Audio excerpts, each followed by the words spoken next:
Kaya sa akin po, mas gugustuhin kong intayin ang magiging hatol ng Korte Suprema sa issue. Hindi ho natin kahit magdamag po tayo rito, hindi ho magbabago ang paningin nyo at hindi ho magbabago ang paningin ko. Andito rin yung Madam Chair, yes, Senator Bato, please. I just would like to remind the Secretary of Justice na we are not here to determine kung sinong tama, kayo ang tama or kami ang tama. We are here para malaman yung katotohanan. Because somewhere along the way, alam namin may nagsisinungaling. Kaya gusto namin malaman kung anong tama. Ay, hindi po kami nagsasabi na tama kami. Tama si Justice Ascuna, tama po kayo. Yung katotohanan lang po ang ating kinukuha dito. So, Madam Chair, if I may, yung very clear man dito sa diffusion coming from ICC, sinabi dito, action to be taken, locate and arrest with a view to extradition. Assurances are given that extradition will be sought upon arrest of the person in conformity with national laws and or applicable bilateral and multilateral treaties. Kaya tanongin ko sana si SOJ or yung PNP, bakit sabi ni SOJ kanina na extradition daw cannot be initiated by us, it should be initiated by the requesting party, either ICC or Interpol. Am I correct, sir? Sila tama po. Dapat ho ICC. ICC po dapat. Okay. So bakit? Yun po yung sa extradition. Pero surrender po sa atin po yun. Kaya nga, bakit wala man sinabi dito surrender? Extradition lang. Kaya nga, bakit hindi natin hinintay? Yeah, with a view to extradition, bakit hindi natin hinintay yung ICC na mag-initiate ng extradition laban kay Pangulong Duterte? Bakit binyahin na kagad natin doon sa Interpol? Wala mo sinabi dito na kailangan natin i-surrender. Ang extradition po na nasasabi po sa Section 17 ay merong pong treaty sa extradition, sa extraditing state. Kung ano ho, bawa, ang ICC tsaka ang Pilipinas, kung tayo po member ng ICC, kailangan po ng judicial proceedings. Hindi na po tayo member ng ICC eh.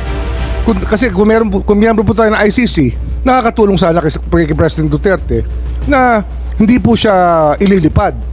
Siya po yung mismo nag-atras ng ating membership eh. Kaya nga Kasi yung po yung malinaw po na may treaty po na kinakailangan para ho magkaroon ng extradition. Wala pong treaty eh. Kasi nga nag-withdraw na tayo sa ICC.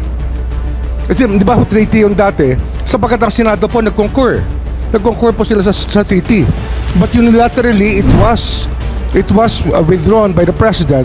Kaya po pero sir, ito, very clear man ito, sir. Ako hindi ako abogado, ikaw abogado ka, pero ako, I just don't want to be emotional about everything. Gusto ko lang talagang para malaman natin itong totoo dito. Ito, very clear na hindi naman hinihingi ang surrender. Ang hinihingi lang nila is extradition with a view to extradition. Yung nga ho, so sana extradition will fail, sir.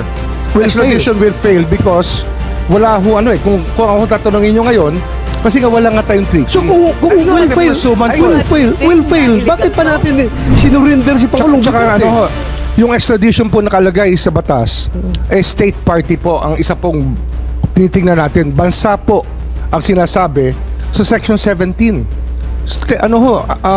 Kung yung mga koma nga, nanggagaling ito sa ICC, itong papel ito. Pero yung sa Section 17 nga, yung ating batas nga, sinasabi nga, dahil sa mga koma na yan, ay ang mahalaga, state party po ang mag-a-apply ng extradition. Wala ho tayong treaty sa state party o sa ICC kasi nga, inatras po ng President Duterte. Bakit pa natin sinurinder? Kasi yun po yung sinasabi ng batas eh. May surrender. May surrender. Opo. Ayun, that's what the law says. The law may be harsh, but it is the law. Ay, nako.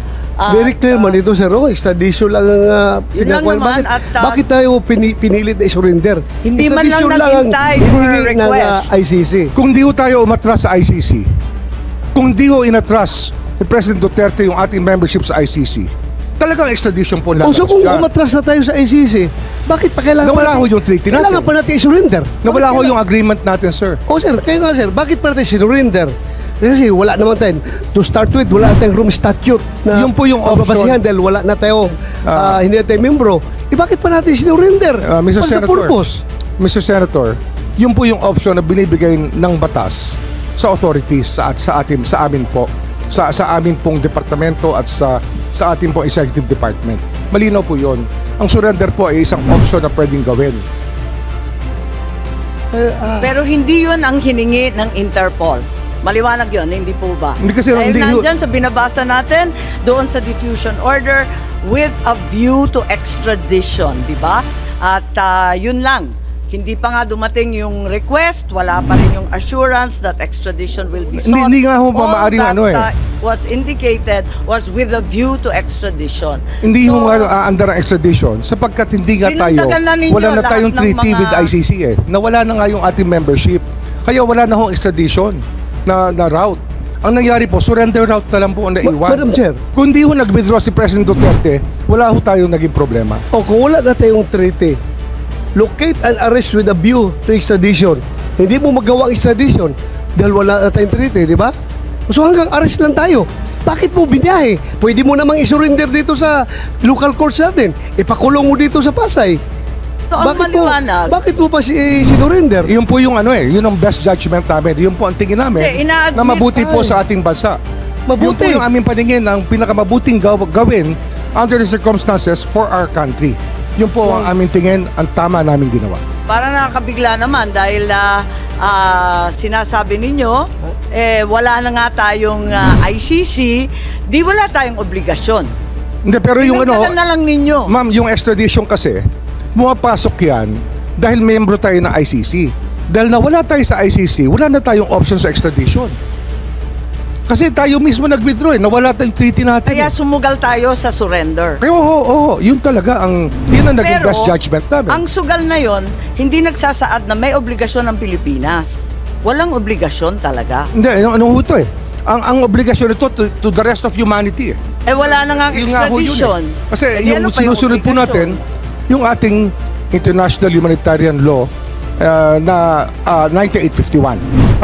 That is contained in Republic Act 9851, Section 17 pa rin po. Babalik ho tayo rin muli.